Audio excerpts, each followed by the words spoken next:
नमस्कार, चंद्रकांत भी भट्ट अमेरिका से।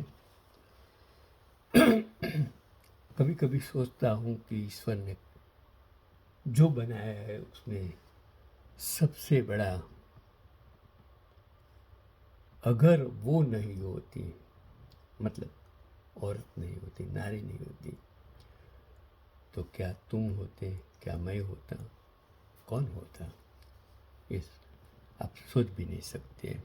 क्योंकि दुखों में मुस्कराना कोई औरत से सीखे, हर दुख को अकेले सह जाना कोई औरत से सीखे।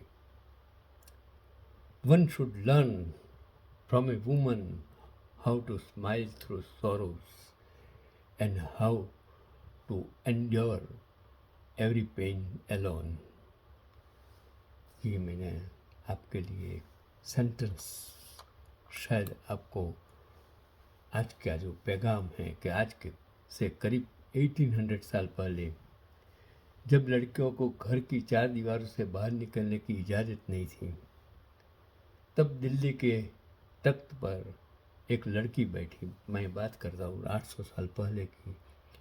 आज भी 2026 में देश और दुनिया में सभी जगह कितनी सारी औरतें हैं जो घर के बाहर, लड़कियां घर के बाहर निकल नहीं सकती हैं, उनको बुर्का पहनाया जाता है और वो राजस्थान जैसे घूंघट निकालना पड़ता है।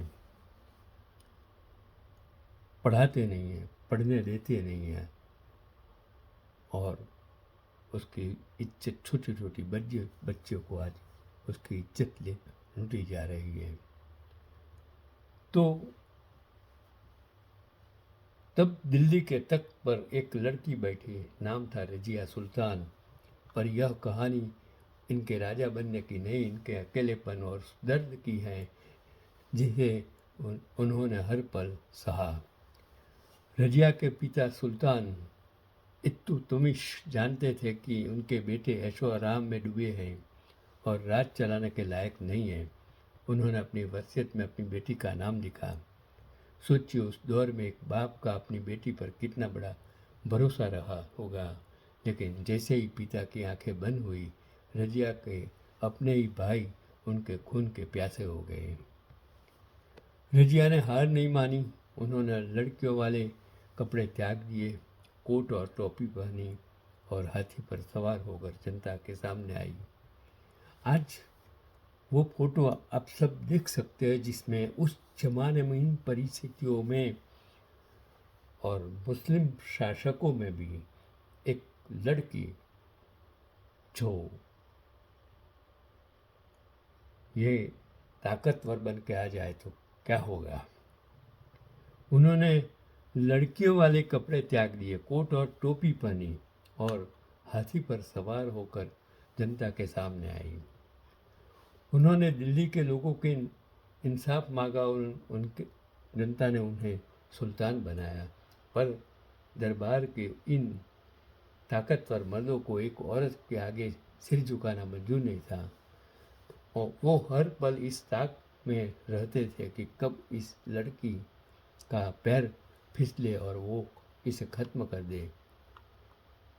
अब निष्पक्ष होकर देखे तो रजिया का सिर्फ एक ही गुनाह था, वो एक औरत होकर मर्दों की दुनिया में अपनी जगह बना रही थी उस जमाने में। आज के ज़माने में आज वही चीज़ है, तो आप 800 साल पहले ये चीज़ लोग कैसे बर्दाश्त कर सकते हैं। उन्हें अपनी काबिलियत के से राज चलाया, सिक्के चलवाए, लेकिन नफरत करने वालों ने उन पर झूठे इल्ज़ाम लगाए, इनके चरित्र पर उंगली उठ गई ताकि उन्हें जनता की नज़रों में गिराया जा सके। रजिया की कहानी का अंत इतना दर्दनाक है कि सुनकर आपकी रूह भी कांप उठ जाए। अपनों की साजिशों की वजह से उन्हें दिल्ली छोड़नी पड़ी। वह थक कर एक खेत में सो रही थी, तभी कुछ लोगों ने उन्हें पहचान लिया और सोते हुए ही उनकी हत्या कर दी। दिल्ली की वो मालकिन जिसने लाखों पर राज किया, उसका अंत इतना गुमनाम और बेबस होगा, किसी ने नहीं सोचा। क्या रजिया को उनके भाइयों ने मारा या उन सोच ने मारा जो आज भी मानती हैं कि बेटियां बेटों से आगे नहीं निकल सकती, आज भी जब पुरानी दिल्ली की उस तंग गलियों में उनकी साधारण सी कब्र को आप देखते हैं तो वो चीख चीख कर कहती हैं काबिलियत का कोई जेंडर नहीं होता। मैं सभी लोगों को, दुनिया भर के लोगों को, युवा धन को, औरत को कमज़ोर मत समझो। उसके चारित्र से आपका चारित्र खराब है, क्योंकि आप उनके चारित्र पर उंगली उठाते हो। आप खुद कैसे हो कभी सोचते नहीं हैं। हर इंसान कपड़े के अंदर नंगा ही है जो अपने आप की तरफ उंगली नहीं उठाता है। आज भारत के राजकारण में, दुनिया के राजकारण में जो राजकीय नेताओं ने जो किया है वह पेस्टिंग फाइल में जिसका नाम है, शायद इनसे ज़्यादा शर्मनाक कुछ हो ही नहीं सकता। जागिए, जागने का, युवाओं को जागने का ही समय है। यही आज का